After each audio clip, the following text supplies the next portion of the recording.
Ukraine के battlefield को ध्यान में रखते हुए रूस और बेलारूस में डिफेंस डील हुई है। वो डील क्या है, इसे भी हम आपको सिलसिलेवार तरीके से ग्राफिक्स के माध्यम से बताएंगे। यूक्रेन बैटलफील्ड रूस बेलारूस डिफेंस की जो डील है, बेलारूस को आर्म फोर्सेस को ट्रेनिंग की रूस देगा, यानी कि जो उनकी आर्म फोर्सेस है उसको ट्रेन किया जाएगा रूस की तरफ से। तो ना सिर्फ हथियार दिए जाएंगे बल्कि बाकायदा उसकी ट्रेनिंग दी जाएगी। एयरफोर्स को स्पेशल वॉरहेड्स के साथ ट्रेनिंग दी जाएगी। रूस ने बेलारूस को इस्कंदर बैलिस्टिक मिसाइल देने की भी बात कही है। तो इस डिफेंस डील में और क्या कुछ है वो भी मैं आपको बता रहे हैं। दरअसल न्यूक्लियर कैपेबल है इस्कंदर बैलिस्टिक मिसाइल। अंदाजा लगाइए कि इस डील के जरिए अब कैसे जेलेंस्की की जो टेंशन है वो जाहिर तौर पर बढ़ गई होगी। दुनिया का सबसे बेहतरीन डिफेंस सिस्टम S-400 भी देने का प्लान है रूस का। बेलारूस को सुखोई 25 फ्रॉग फुट फाइटर का भी ऑफर पुतिन की ओर से बेलारूस को दिया गया है। दरअसल न्यूक्लियर वेपन ले जाने में सक्षम है सुखोई 25 फ्रॉग फुट, और यही वजह है कि तमाम ऐसे जो खतरनाक हथियार जो रूसी सेना की सबसे बड़ी ताकत माने जाते हैं, अब इस डिफेंस डील के जरिए बेलारूस को भी वो मुहैया करवाए जाएंगे। तो आप ये समझ सकते हैं कि कैसे बेलारूस को हथियारों से पूरी तरह से सशक्त कर रहा है। लेकिन क्या इसका मकसद सिर्फ बेलारूस की सीमाओं को मजबूत करना है या फिर इसका मकसद यूक्रेन पर हमले करना है आसानी से, क्योंकि बेलारूस और यूक्रेन की दूरी बेहद कम है। तो क्या ये लॉन्च पैड के तौर पर बेलारूस इस्तेमाल किया जाएगा, ये सवाल बड़ा है। बिल्कुल, देखिए हमारे साथ जो खास मेहमान हैं जिनका पहले भी हमने स्वागत किया, उनके पास सीधे चलते हैं। जनरल सिवाच, मैं आपसे बेहतर तरीके से समझना चाहूंगी, क्योंकि शुरुआत से ही रूस की कोशिश रही है कि किसी भी तरीके से यूक्रेन की राजधानी कीव पर पूरी तरीके से कब्जा हो जाए, लेकिन ऐसा हो नहीं पाया। 10 महीने के करीब का वक्त हो चुका है अब, क्योंकि बेलारूस से राजधानी कीव का जो डिस्टेंस है वो बहुत कम है। ऐसे में इस डिफेंस डील को, इस मुलाकात को किस तरीके से देखें? हाँ बिल्कुल, देखो पहले भी क्या हुआ था, जब स्टार्टिंग में रूस ने स्पेशल मिलिट्री ऑपरेशन किया था तो 3 प्रॉन्ग अटैक किया गया था। एक तो नॉर्थ से बेलारूस से, ईस्ट से डोनाबास के इलाके से और साउथ से क्रीमिया से, और उन्होंने घेरा डाल दिया था कीव में भी आके, खार्किव में भी आके, मगर वो ऑपरेशन सक्सेसफुल नहीं हुआ क्योंकि बहुत लंबा था। और उसके बाद जो टैंक्स थे उनको चुन चुन के मारा यूक्रेन की फौज ने, स्पेशली जो स्टिंगर मिसाइल हैं और जेवलिन मिसाइल जो एंटी टैंक है, और स्विच ब्लेड ड्रोन ने। अब ये सोच रहे हैं रूस की, अब इतनी लड़ाई चल चुकी, 10 महीने हो गए, मगर रूस जो यूक्रेन है वो अभी भी नहीं मान रहा है, उसका इंफ्रास्ट्रक्चर बर्बाद होगा। उसकी असली वजह है कि जब तक कीव को वो कंट्रोल में नहीं लाएगा रूस, तो यूक्रेन लड़ता रहेगा। और अब उसने अपनी एक स्ट्रेटेजी बनाई है कि किस प्रकार से बेलारूस जो कि कीव से सबसे नजदीक है, उसको एक प्रकार से वहां से हमला किया जाए। और ये जो हथियार दिए जा रहे हैं ये सारे के सारे, चाहे सिकंदर मिसाइल है या S-400 एयर डिफेंस सिस्टम है या Su-25 है, ये सारे वेपन सिस्टम इसी मकसद से दिए जा रहे हैं, क्योंकि बेलारूस से कीव का करीब 100 किलोमीटर का रास्ता है। उस तरफ से नॉर्थ से अटैक किया जाए, कीव को किसी तरीके से कंट्रोल किया जाए। अगर कीव का जो पावर सेंटर है उसको वो जीत लेता है तो फिर हो सकता है यूक्रेन जो है घुटने टेक दे। तो अब मुझे लगता है ये एक स्ट्रेटेजी है पुतिन की। इसके साथ साथ वो ये भी कर रहा है, जब ये कीव पे हमला करेगा तो अगले दूसरे जो बड़े शहर हैं, चाहे वो उड़ीसा है, खारासोन है या आपका खार्किव है, उनको भी वो काफी रॉकेट और मिसाइल से फायर करता रहेगा, उनका माइंड डाइवर्ट करेगा। मगर अभी उसका मेन मकसद है कीव को किस प्रकार से गिराए, क्योंकि मैं सुधाकर सर आपसे समझने की कोशिश करता हूं, क्योंकि बेलारूस तो हमेशा से लॉन्चिंग पैड कहा जाता है रशिया के लिए, और ये भी हमने देखा कि जब जंग की शुरुआत हुई थी तो इसी बेलारूस की धरती का इस्तेमाल रूस ने किया था। अब एक बार फिर से बेलारूस की धरती पर इतनी भारी मात्रा में हथियारों के जखीरों को फिट करना, ये जेलेंस्की की रणनीति, माफ कीजिएगा पुतिन की रणनीति, क्या आप समझते हैं सर? आप क्या अब सीधा टारगेट कीव रहने वाला है?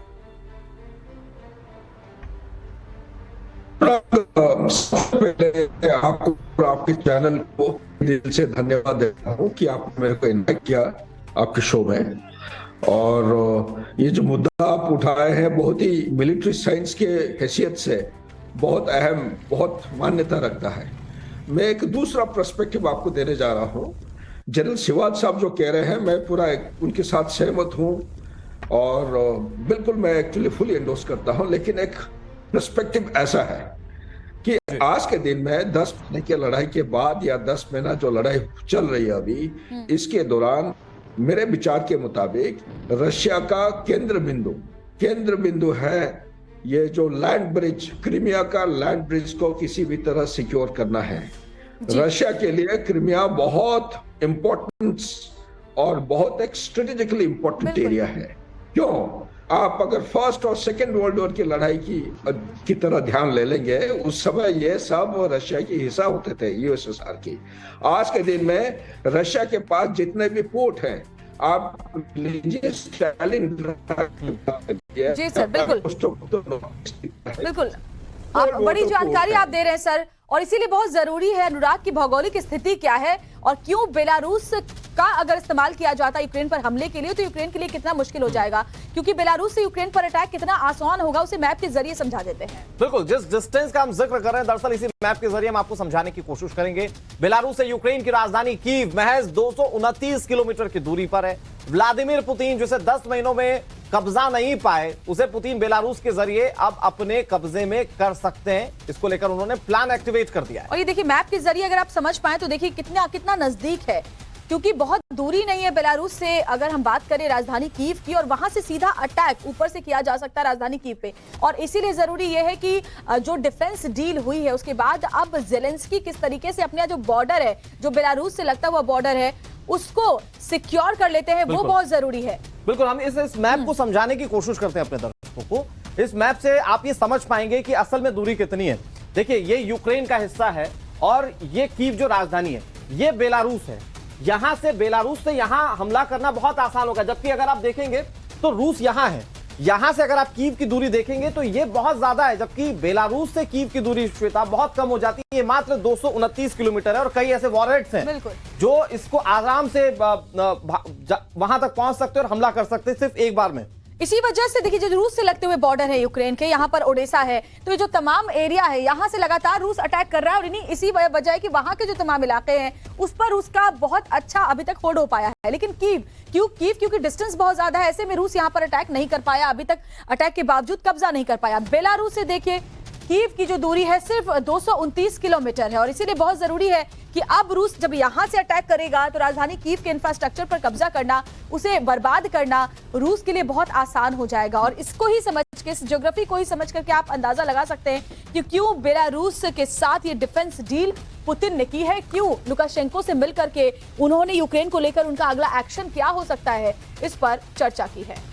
और हमारे साथ सिवाज सर जुड़े हुए हैं। सिवाज सर, मैं आपके पास आऊं क्योंकि हमने अपने दर्शकों को मैप के जरिए समझाने की कोशिश की कि क्यों ये डिस्टेंस का जिक्र बार बार किया जा रहा है। अगर मैं टू द पॉइंट बात करूं, बेलारूस का जो बॉर्डर है वहां पर अगर अपनी एक मिसाइल व्लादिमीर पुतिन लगाए और उसे कीव के ऊपर दाग दे तो अपनी एक बार की रेंज में कीव पर सीधे तौर पर हमला कर सकते हैं। और शायद ये सबसे बड़ा फायदा होगा बेलारूस में अपने हथियार फिट करने का पुतिन को।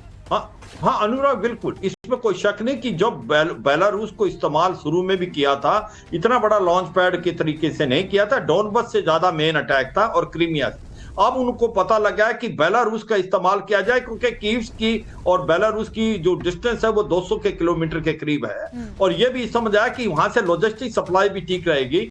और उसके बाद जिस प्रकार से सिकंदर मिसाइल है, बाकी मिसाइलें भी उसने उसको दी, S-400 एयर डिफेंस सिस्टम, तो ये क्लोजेस्ट है। और इसको मालूम है कीव जब तक नहीं गिरेगा ये लड़ाई लगे। मैं ये मानता हूं 200 किलोमीटर भी टैंकों के लिए बहुत मुश्किल है, क्योंकि अब ये याद रखो कि बर्फ पड़ गई है, बर्फ के अंदर क्रॉस कंट्री टैंक्स का चलना बड़ा मुश्किल है। अगर मैं आपका ध्यान ले जाऊं, सेकेंड वर्ल्ड वॉर में सबसे इंपॉर्टेंट रीजन जो जर्मनी का डिफीट का था वो था रूस में, जब उन्होंने टैंक्स को आगे ले गए स्टेलिनग्राड वगैरह में, और वहां पर उनको चल नहीं पाए और उनका लॉजिस्टिक सप्लाई सिस्टम काट दिया था रशियन ने। मगर ये इसको मद्देनजर रखते हुए भी, क्योंकि अभी जनवरी फरवरी तक हार्ड ग्राउंड हो जाता है और इसमें ये इस्तेमाल करेगा मिसाइल। अब ये सोच लिया है किसी तरीके से रूस ने कि जब तक कीव नहीं गिरेगा यूक्रेन हाथ खड़े करने वाला नहीं, क्योंकि इनके अंदर एक जज्बा है फाइट करने का, हथियार इनको मिल रहे हैं अमेरिका से और नेटो कंट्री से। ऐसे में अब से लगातार मिल रहे हैं और यही वजह, सर आप बड़ी जानकारी दे रहे हैं, बड़ी बात समझा रहे हैं, यही वजह है कि यूक्रेन इस जंग के मैदान में डटा हुआ। लेकिन रूस की विध्वंसक तैयारी भी जारी, एक वीडियो से जुड़ा हुआ सामने आया है। बिल्कुल, रूस के रक्षा मंत्रालय की ओर से वीडियो जारी किया गया। वो वीडियो अब से कुछ सेकंड्स हम आपके सामने टीवी स्क्रीन पर रखेंगे, जहां पर आप देखेंगे कि पुतिन के बेलारूस पहुंचने पर यूक्रेन कैसे डरा हुआ है और डर के पीछे की वजह आप इन तस्वीरों के माध्यम से समझ पाएंगे। बेलारूस में कैसे प्रैक्टिस की जा रही है, यूक्रेनियन खुद से लड़ने के लिए रूस की ओर से आप इस तस्वीरों में देख सकते हैं। बेलारूस को भी युद्ध में उतारने की तैयारी हो रही है। मेजर जनरल सुधाकर, अगर आप हमें और बेहतर तरीके से समझा सके, क्योंकि अब यूक्रेन के लिए कितना मुश्किल हो जाएगा, क्योंकि न सिर्फ जो बॉर्डर है वहां पर तमाम जो डिफेंस डील के तहत हथियारों को तैनात कर दिया गया है, बल्कि S-400 एयर डिफेंस सिस्टम का देना बेलारूस को वो ये बताता है कि किसी तरह का अगर पलटवार यूक्रेन की तरफ से किया जाता है तो उससे भी बेलारूस को सेव कर दिया जाए। श्वेता, बहुत अच्छा सवाल आप पूछ रहे हैं, बधाई हो। इसके उत्तर में मैं सिर्फ इतना ही कहूंगा कि ये जो तैयारियां हम देख रहे हैं बेलारूस की तरफ, मेरे असेसमेंट और एनालिसिस के मुताबिक ये विंटर की पीक चल रहा है। अभी ठंड बहुत जबरदस्त चल रहा है, और जबकि रशियन कैपेबिलिटी, इसमें कोई शक नहीं है, ये बहुत ही एकदम पूरा काबिलियत उनकी उन्होंने साबित कर चुके हैं। लेकिन मेरे अंदाज से ये एक एस्केलेटरी मैट्रिक्स के लिए तैयारी कर रहे हैं फॉर स्प्रिंग और बिग समर ऑफेंसिव। अगर पीस टॉक होना है, अगर कोई लड़ाई की समाप्ति की कोई कोशिश है, क्योंकि वेस्टर्न नेशंस आज के दिन में यूएस में 9 to 11% इन्फ्लेशन चल रहा है, यूके में 11.7 हो गया है इन्फ्लेशन, यूरोप में हर एक देश में एजिटेशन और अनरेस्ट बढ़ते जा रहा है, तो काफी दबाव है, इनके पास गैस और ऑयल की कमी है, जो नॉर्मल लाइफस्टाइल है इसके ऊपर काफी खतरनाक असर पड़ने लगा है, तो प्रेशर वहां पे बिल्ड हो रहा है कि ये युद्ध को जल्दी से जल्दी खत्म किया जाए। आपको शायद कल के न्यूज में पता चल गया होगा कि चाइना और इंडिया, इन दोनों देशों की जो कमेंट है यूक्रेन और रशिया की तरह, ये कमेंट्स को CIA के जो डायरेक्टर हैं उन्होंने एक्नॉलेज किए हैं, और उन्होंने मान्यता दिया है कि नरेंद्र मोदी साहब का जो बातचीत हुई थी पुतिन साहब के साथ, और यूक्रेन को डायरेक्टली जो मैसेज पास हुआ है, ये न्यूक्लियर आर्सेनल्स के ऊपर काबू, नंबर 1, नंबर 2, ये लड़ाई जो कॉन्फ्लिक्ट चल रही है इसको जल्दी से जल्दी उसको सीज फायर करने का प्रयास में मदद करेगा। ये CIA का डायरेक्टर का बयान है, उन्होंने व्याख्या दिया है कल इसकी। इसी तरह मैं तो ये समझ रहा हूँ कि ये लड़ाई अभी ऐसा स्टेज पे आके पहुंच चुकी है, जितना जल्दी खत्म होगा उतना ही फायदा वेस्टर्न नेशंस को सबसे पहले होगा, बाद में रशिया को। यूक्रेन अंदर चला ही गया है, वो दफना गया पूरा एकदम। और नंबर 2, ये जो बेलारूस में तैयारी चल रही है, ये एक किस्म की स्ट्रेटेजी है पुतिन के दिमाग में कि कम वोट में साम दाम दंड भेद, अगर नहीं होगा आखिरी लड़ाई वो बेलारूस से करके, कीव को हमला करके बर्बाद करके, उनका जो लैंड ब्रिज है क्रिमिया का, उसको अच्छी तरह खेरसन की तरफ से। और सर, ये आपने जो स्ट्रेटेजी समझाई है व्लादिमीर पुतिन की, ये बताता है कि प्लान कितना खूंखार है व्लादिमीर पुतिन का यूक्रेन को लेकर। लेकिन सिद्धार्थ सर, अब क्योंकि अगर हम लोग पूरे ज्योग्राफिकली कंडीशन पर नजर डालें, अब तक जो हमले होते रहे ज्यादा फोकस रहा दक्षिणी हिस्से पर, जो यूक्रेन का दक्षिणी हिस्सा था उस पर यूक्रेन, माफ कीजिएगा, रशिया ज्यादा फोकस करता रहा। लेकिन अगर बेलारूस वाला जो वॉर का फ्रंट है अगर वो खुल जाता है तो कैसे यूक्रेन के लिए मुश्किलें बढ़ जाएंगी, क्योंकि दोनों तरफ से हमले जो है वो तेज कर दिए जाएंगे रूस की ओर से। हाँ बिल्कुल, देखो 2 बातें हैं। एक तो सच्चाई है कि साउथ में क्यों था, यूक्रेन के साउथ में जो अटैक कर रहा था रूस, वो 2 वजह थी। एक तो जो ब्लैक सी और सी ऑफ अजाओ, वहां से शिप से भी वो फायर करता था मिसाइलें, और चाहता था कि किसी तरीके से इसको पूरे के पूरे सी से कट ऑफ कराए, उड़ीसा, खैरोसन वगैरह लेके, सो दैट ये लैंडलॉक कंट्री बन जाए, कोई भी यूक्रेन के पास सी पोर्ट ना रहे। मगर वो ज्यादा सक्सेसफुल नहीं हुआ। अभी भी उड़ीसा जो है वो रूस के पास है, खैरोसन भी वापस रूस के पास आ गया है। अब उसका फोकस कीव पे इसलिए है कि कीव जब तक नहीं गिरेगा तब तक पावर सेंटर में जेलेंस्की वहीं पर है। और ये मैं मानता हूं कि अब लड़ाई जो है अमेरिका भी नहीं चाहता कि ज्यादा खिंचे, क्योंकि अमेरिका को जो फायदा होना था वो हो चुका, उसने अपने हथियार बेच दिए। अब वो चाहता लड़ाई बंद हो, क्योंकि नहीं कहीं न्यूक्लियर की तरफ ना जाए। मगर मैं एक चीज, बड़ी इंपॉर्टेंट चीज बताऊंगा कि इसके अंदर बेलारूस नहीं आएगा, बेलारूस की धरती का इस्तेमाल करेगा रूस। मुझे नहीं लगता कि बेलारूस की एंट्री डायरेक्ट होगी। अगर बेलारूस की डायरेक्ट एंट्री होती है तो फिर ये इसका मतलब ये हो सकता है कि ये थर्ड वर्ल्ड वॉर की तरफ जा रहा है, क्योंकि एक और ज्यादा बढ़ जाएंगी तो बढ़ सकता है। तो मुझे लगता है कि ये भी हम आपसे समझना चाहेंगे सर कि इस मुलाकात के जरिए जो तमाम देश हैं, पश्चिमी देश और साथ ही यूक्रेन भी, उनके ऊपर एक प्रेशर टैक्टिक्स के तहत ही इस मुलाकात में और खासतौर पर इस डिफेंस डील को सामने इसीलिए रखा गया है ताकि उनके ऊपर एक प्रेशर बने, एक साइकोलॉजिकल वॉरफेयर के तहत। हम आपके पास लौटेंगे, लेकिन बड़ी खबर आ रही है, रूस ने यूक्रेन के जो 4 लाख पर कब्जा किया था वो रूस के लिए चुनौती बनते जा रही है। मीडिया रिपोर्ट जो सामने आ रही है उसके मुताबिक रूस को यहां पर बहुत बुरे हालात से गुजरना पड़ रहा है। रूस ने यूक्रेन के 4 इलाके लुहांस्क, खेर्सन, दोनेत्स्क और ज़ैपोरिज़िया पर कब्जा कर रखा है। जो अटैक से पूरा इलाका तहस नहस हो चुका है और उस वक्त ब्लैकआउट की मार झेल रहा है। वहीं इसकी सुरक्षा के लिए रूस को कड़ी मशक्कत करनी पड़ रही है, क्योंकि यूक्रेन इन चारों इलाकों को वापस पाने के लिए अडिग है। इतना ही नहीं, इनकी सुरक्षा के लिए रूस को भारी फोर्स भी यहाँ झोंकनी पड़ी है। जनरल सुधाकर, अगर आप मुझे बेहतर तरीके से और हमें समझा पाए, क्योंकि रूस ने एक बात साफ कर दी है कि बेलारूस को रूस में मिलाने का कोई इरादा हमारा है नहीं, ये उन्होंने कह दिया, क्योंकि पहले इस तरह की बातें सामने आ रही थी कि बेलारूस रूस में मिल जाएगा, लेकिन इसको साफ कर दिया गया इस मीटिंग के बाद। अब क्या ये एक प्रेशर टैक्टिस हो सकता है जिस तरीके से डिफेंस डील की गई है? बिल्कुल श्वेता, आप बिल्कुल सही, आपके सवाल में जवाब छुपा हुआ है। मैं तो सिर्फ ये कहूंगा, नॉट ओनली प्रेशर टैक्टिक्स या टेक्निक, ये एक साइकोलॉजिकल वॉरफेयर के माध्यम से ये लड़ाई की जा रही है, नंबर 1। नंबर 2, हमें यह समझना निहायत जरूरी है कि अगर वेस्टर्न नेशंस जिस तरह सीज फायर के इंडिकेशन दे रहे हैं, उस दिशा में अगर ये आगे बढ़ती नहीं है, बातचीत की जो प्रयास कर रहे हैं, तो बेलारूस में बिल्डअप करने का एक और दूसरा मीनिंग भी आ रहा है। ये पोलैंड के साथ बॉर्डर है। अगर नाटो किसी भी कारण से पोलैंड में उसके सारे स्ट्रेटेजिक एसेट्स काफी डेवलप हो गए हैं पिछले 8-9 महीने से, उसके जो मिसाइल्स की बात करिए, उसके जो पेट्रियट मिसाइल की बात करिए, एयरक्राफ्ट्स की बात करिए, काफी बिल्डअप हो गया है। प्लस अभी ये जो स्वीडन और फिनलैंड के जो धमकी बीच में आ रहा था कि वो नाटो में एक हिस्सा बन जाएंगे, ये भी अभी एक किस्म का एक साइकोलॉजिकल वॉरफेयर जोड़ सकते हैं।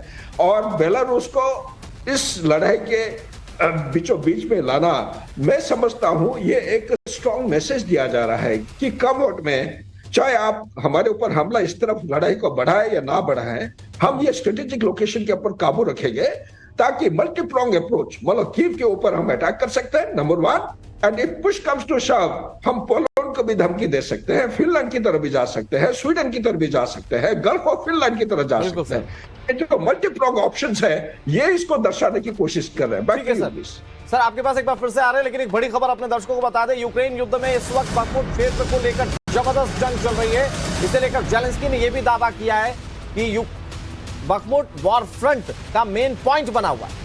डोनेत्स्क ओब्लास्ट और बखमुत वॉर फ्रंट 1300 किलोमीटर के दायरे में भीषण जंग जारी है और शहर में घुसने के लिए रूस लगातार कोशिशों में लगा हुआ है, लेकिन यूक्रेनी आर्मी इन इलाकों में डटी हुई है। ये भी बड़ी खबर इस वक्त सामने मिल रही है। श्रीवास्तव, मैं बहुत जल्दी से आपसे समझता हूं, क्योंकि जिन दक्षिणी इलाकों पर यूक्रेन के रूस दावा कर रहा था कि हम इस पर कब्जा कर चुके, वहां पर तो बहुत भीषण लड़ाई चली रही है। बखमुत उसका एक बहुत बड़ा एग्जाम्पल है।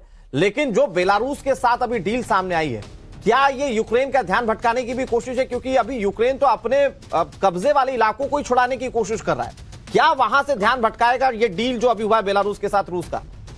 बिल्कुल हो सकता है अनुराग। देखो, 2-3 बातें हैं कि जो ईस्टर्न यूक्रेन और सदर्न यूक्रेन के अंदर जिस प्रकार से इसने डोनेत्स्क, लुहांस्क, ज़ापोरिज़िया और खार्सन इलाकों को अपने अंदर मिला लिया है रूस ने, मगर अब धीरे धीरे यूक्रेन इनको वापस ले रहा है। खार्सन खाली हो गया, डोनेत्स्क और लुहांस्क में रूस सेटबैक में, तो कहीं ना कहीं अब इसको बहुत प्रेशर है रूस को, अगर इसने वो दोबारा इलाके लेने हैं। और ऐसे में ये साइड डाइवर्ट करने की कोशिश करेगा। और ये आपने ठीक बोला, ये जिस प्रकार से बेलारूस के अंदर हथियार लगाए जा रहे हैं, चाहे वो S-400 है या आपकी सिकंदर मिसाइल है, वो एक डाइवर्सनी टैक्टिक्स भी हो सकती है। मगर ये भी है कि कीव पे तो वो प्रेशर डालेगा, जिससे वो, और ये भी मैं मानता हूं इस बात में जो सुधाकर साहब बोल रहे थे कि हाँ, ये एक प्रेशर टैक्टिक्स है नाटो कंट्री पे, क्योंकि वहां से पोलैंड और स्वीडन और फिनलैंड, इनकी भी दूरी नहीं है। मगर उसका काउंटर भी वो कर रहे हैं, क्योंकि उन्होंने भी इनको एक प्रकार से बहुत ज्यादा वेपन सिस्टम दिया। तो ये सच्चाई है कि ये एक साइकोलॉजिकल वॉरफेयर का हिस्सा है। 2 चीजें हो रही हैं, कहीं ना कहीं रूस जो है ईस्टर्न यूक्रेन और डोनबस के इलाके में सर, बड़ी जानकारी आप दे रहे हैं और आगे भी आपके जरिए जानकारी हम अपने दर्शकों तक पहुंचाते रहेंगे। फिलहाल बहुत बहुत शुक्रिया आप दोनों का।